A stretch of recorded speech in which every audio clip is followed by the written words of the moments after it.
हरे कृष्णा दोस्तों, आज हम सुनेंगे पद्मिनी एकादशी का महत्व और व्रत कथा।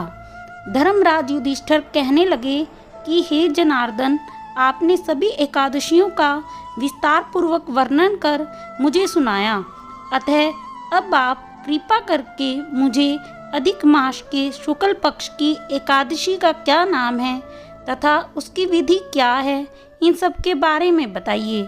श्री भगवान बोले, हे राजन, अधिक मास में शुक्ल पक्ष में जो एकादशी आती है वह पद्मिनी या कमला एकादशी कहलाती है। वैसे तो प्रत्येक वर्ष 24 एकादशियां होती हैं। जब अधिक मास या मल मास आता है तब इनकी संख्या बढ़कर 26 हो जाती हैं।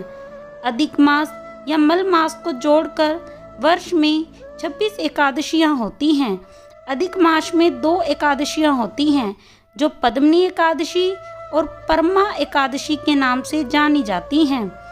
यह एकादशी करने के लिए दशमी के दिन व्रत का आरंभ करके कांसे के पात्र में जो चावल आदि का भोजन करें तथा नमक ना खाएं, भूमि पर सोएं और ब्रह्मचर्य व्रत का पालन करें। एकादशी के दिन ब्रह्म मुहूर्त में शौच आदि से निवृत्त हो दंत धावन करें और जल के 12 कुल्ले करके शुद्ध हो जाएं। सूर्य उदय होने के पूर्व उत्तम तीर्थ में स्नान करने जाएं। इसमें गोबर, मिट्टी, तिल तथा कुशा व आंवले के चूर्ण से विधि पूर्वक स्नान करें। श्वेत वस्त्र धारण करके भगवान विष्णु के मंदिर जाकर पूजा अर्चना करें।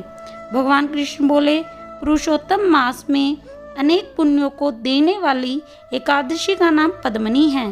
इसका व्रत करने पर मनुष्य कीर्ति प्राप्त करके वैकुंठ को जाता है, जो मनुष्यों के लिए भी दुर्लभ है। हे राजन, ध्यान पूर्वक इस कथा को सुनो।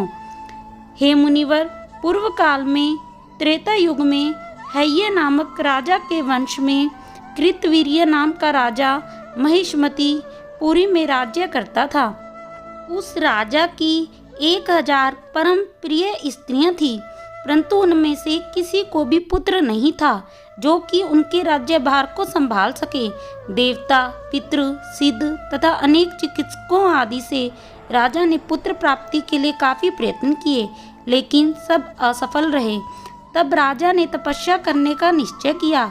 महाराज के साथ उनकी परम प्रिय रानी, जो इक्ष्वाकु वंश में उत्पन्न हुए राजा हरिश्चंद्र की पद्मिनी नाम वाली कन्या थी, राजा के साथ वन में जाने को तैयार हो गई। दोनों अपने मंत्री को राज्यभार सौंपकर राशि भेष त्याग कर गंधमादन पर्वत पर तपस्या करने चले गए।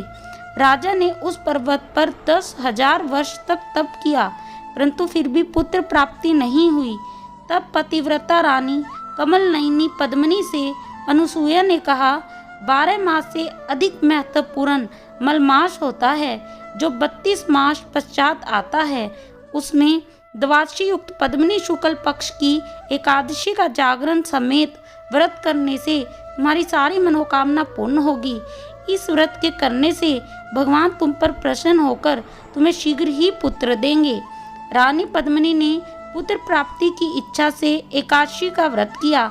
वह एकादशी को निराहार रहकर रात्रि जागरण करती। इस व्रत से प्रसन्न होकर भगवान विष्णु ने उन्हें पुत्र प्राप्ति का वरदान दिया। इसी के प्रभाव से पद्मिनी के घर कार्तवीर्य उत्पन्न हुए, जो बलवान थे और उनके समान तीनों लोकों में कोई बलवान नहीं था।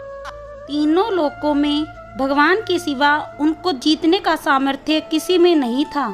सो हे नारद, जिन मनुष्यों ने मलमास शुक्ल पक्ष एकादशी का व्रत किया है, जो संपूर्ण कथा को पढ़ते या सुनते हैं, वे भी यश के भागी होकर विष्णु लोक को प्राप्त होते हैं। हरे कृष्णा। अगर आपको हमारी यह कथा पसंद आई हो तो हमारे चैनल को लाइक, शेयर, सब्सक्राइब अवश्य कीजिएगा। हम हर एकादशी पर आपके लिए कथा लाते रहेंगे। हरे कृष्णा।